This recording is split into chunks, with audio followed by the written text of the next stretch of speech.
Друзья мои, всем привет! Сегодня готова с вами поделиться новым способом укороченных рядов, который я проверила.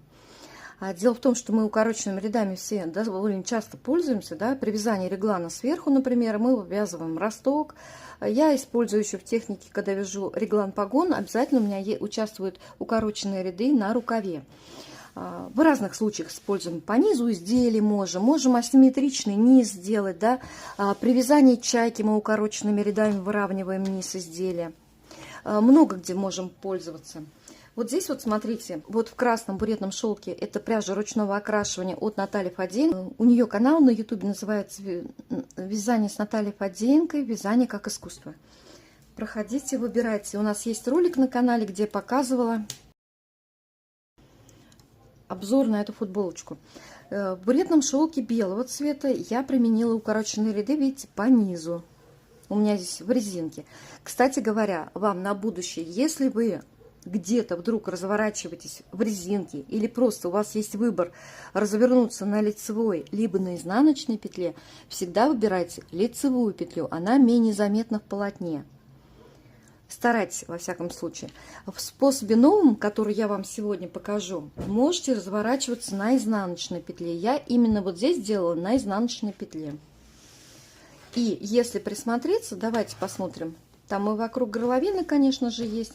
И вот по низу, Вот вы видите у меня, давайте я покручу, поверчу. У меня здесь укороченные ряды уходят аж к переду. Заходит наперед, то есть от центра спинки туда-сюда, туда-сюда, через 12 петель ходила, и вплоть туда зашла немножко наперед. То есть я округлила большую часть, всю часть спинки, боковую часть прихватила. Понятно, да? Но здесь все на ваше усмотрение. Можно и поменьше сделать, можно еще больше, можно асимметрию сделать. В общем, укороченные ряды тема такая нужная, да? Во всяком случае, точно в ростке мы ее всегда применяем. И наверняка все уже попробовали и знают немецкий способ укороченных рядов. Все другие способы, которые я ранее видела после немецких укороченных рядов, какие другие, если предлагали, я обязательно бегу смотреть. Как правило, что я видела? Показывают на пушистой пряже какой-нибудь с альпакой, с мериносами. И там никогда невозможно адекватно реально оценить разницу. Существует ли разница или нет? Надо оценивать обязательно на хлопке и обязательно в сравнении с немецким способом укороченных рядов. Почему говорю с немецким? Потому что, если вы знаете лучший способ, то я за вас рада. Я пока не встретила. Сегодня мы с вами именно на хлопке проверим и сравним два вида укороченных рядов. Немецкий наш любимый и новый способ, он гораздо проще. Последняя разворотная петля, во-первых, вяжется так же, как и при поворотном вязании.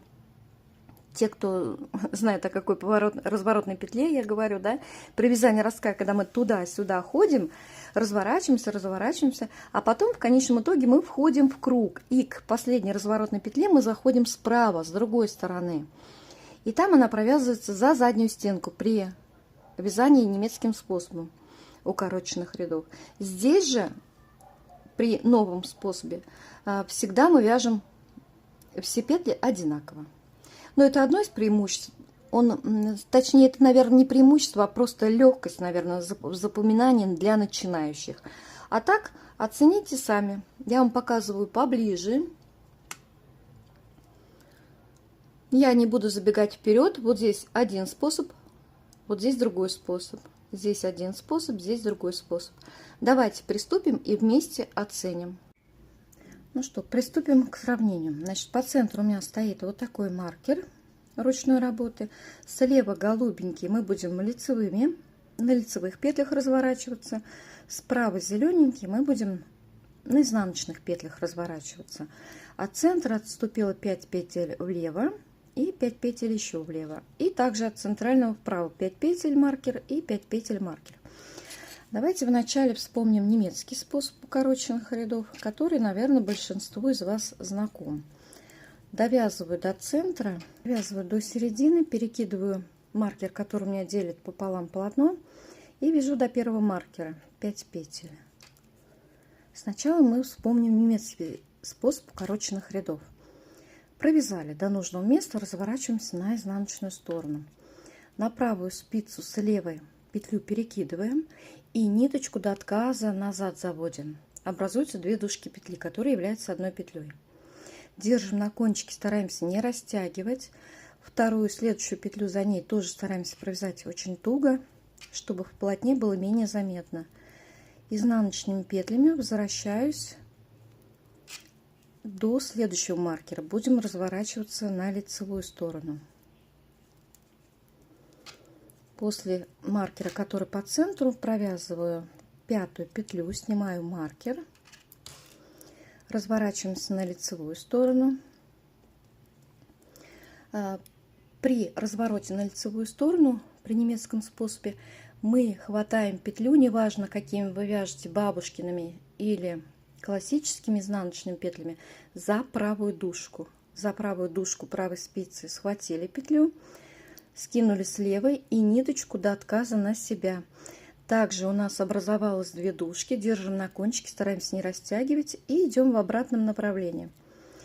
Далее я не буду повторять, поскольку многие уже знают немецкий способ укороченных рядов. Если поворотное вязание, мы повторяем туда-обратно, разворотные петли сейчас также пройдем. И когда последняя разворотная петля, вот эта вот, уже в круговом вязании, когда мы заходим к ней не слева, а справа по кругу, то есть вот эта последняя петелька провязывается единственная за правые стеночки. Все вспомнили, да? Давайте теперь провяжем при поворотном вязании. Вот она у нас петелька, это у нас немецкий способ еще.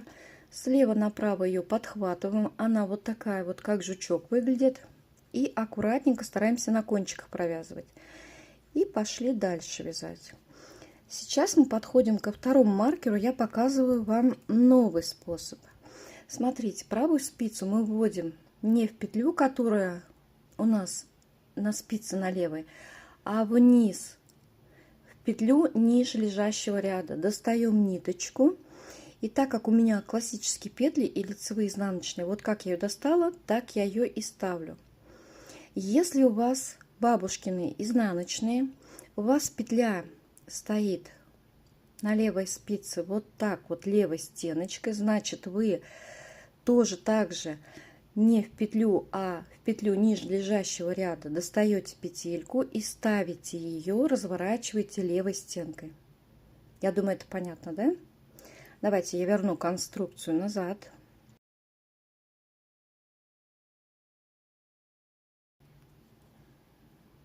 Так, вернула конструкцию назад. Еще раз. Не в петлю, а в петлю ниже лежащего ряда достаем петельку. И я ее, как достала, при классике вешаю. Вы же развернули, если вы вяжете бабушкиным способом. Теперь развернулись на изнаночную сторону. У нас уже 2 дужки петли есть. Просто вяжем. Ниточка у нас на изнаночной стороне. И тоже очень туго следующую петельку провязываем. И идем к следующему маркеру. Идем по изнаночной стороне, вяжем изнаночными петлями. Встречается разворотная петля, которую мы провязывали немецким способом. Вспоминаем за задние стеночки. По лицевой стороне это выглядит вот так. Тоже 2 дужки петли, тоже так же выглядит, как крестик или жучок, да? За задние стеночки провязываем петельку. Аккуратно снимаем, стараемся не растягивать. И ближайшую петлю вяжем потуже. Все, немецкий способ вспомнили, освежили память. Теперь доходим до следующего маркера, показываю новый способ. Точно так же мы входим не в петлю в изнаночную, а вниз в петлю ниже лежащего ряда и провязываем свою петлю. То есть я провязываю классикой и вешаю на левую спицу так, как я ее вытянула. Если у вас бабушкины петли, значит вы провязываете бабушкиной петлей и вешаете левой стенкой. Все, разворачиваемся на лицевую сторону и тоже ближайшую петлю провязываем потуже и идем дальше. Заметьте, намного проще будет для начинающих. И, кстати, забегая вперед сразу, если вам надо, вот сейчас мы поворотное вязание вяжем, если вам надо войти по кругу, да, то вы вот эту петлю последнюю провязываете так же, как и все остальные петли. Вяжете, если бабушкиными, значит провязывайте за задней стенки. Вяжете, если классикой, то провязывайте за передней стенки. То есть разницы нет.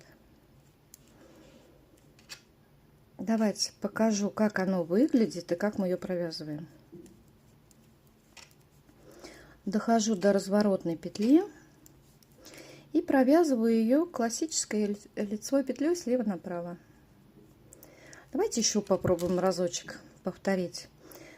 Добавляю 1, 2, допустим 3, ну давайте 4 петли. Нет, из 4 мы вытянем не в петлю, а в петлю на ряд ниже. Достаем ниточку. У меня классика, я как вытянула, так и закидываю ее на левую спицу. Ничего, ниточку не крутим, просто разворачиваемся на изнаночную сторону. Все гораздо проще. Идем до следующей разворотной петли.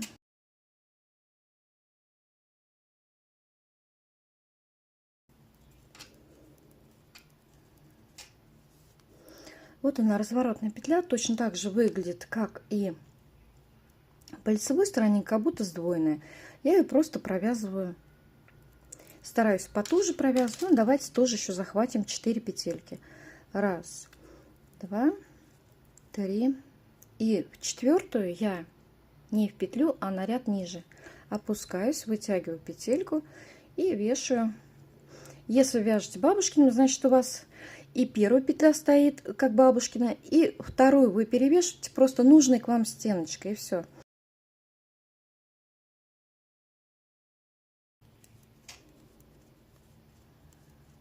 Еще раз давайте лицевую провязываем слева направо. В общем, провязываем при таком способе все петли так, как они стоят, и привычными петлями, которые вы вяжете. Давайте попробуем еще рядок провязать.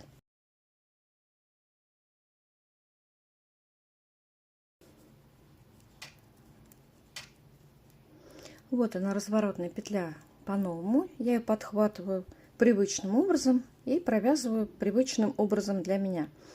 Так, вот здесь у меня соскочила петелька. И довязываю ряд. И давайте теперь сравним. Смотрите, значит, слева от маркера, от центрального, вот здесь находится немецкий способ, вот здесь вот. Вот здесь новый способ, и вот здесь новый способ левее. Вот смотрите издалека. На хлопке все прекрасно видно. Это такая ниточка, на которой все косяки видно. Вот и сравнивайте. Видно, но не видно. Мне кажется, оно прям вот одинаково смотрится.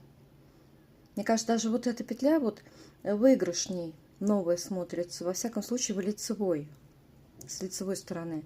Теперь посмотрим там, где мы с изнаночной стороны разворачивались. Вот у нас 1, 2, 3, 4, 5. На 5 петле мы разворачивались немецким способом. Через 5 петель новым способом. И вот здесь в конце новым способом. Тоже разницы не видно, да? Пробуйте, девчонки, пробуйте, пишите ваши комментарии. Буду благодарна за лайк. Вам не трудно, а мне приятно. Всем пока, желаю крепкого здоровья.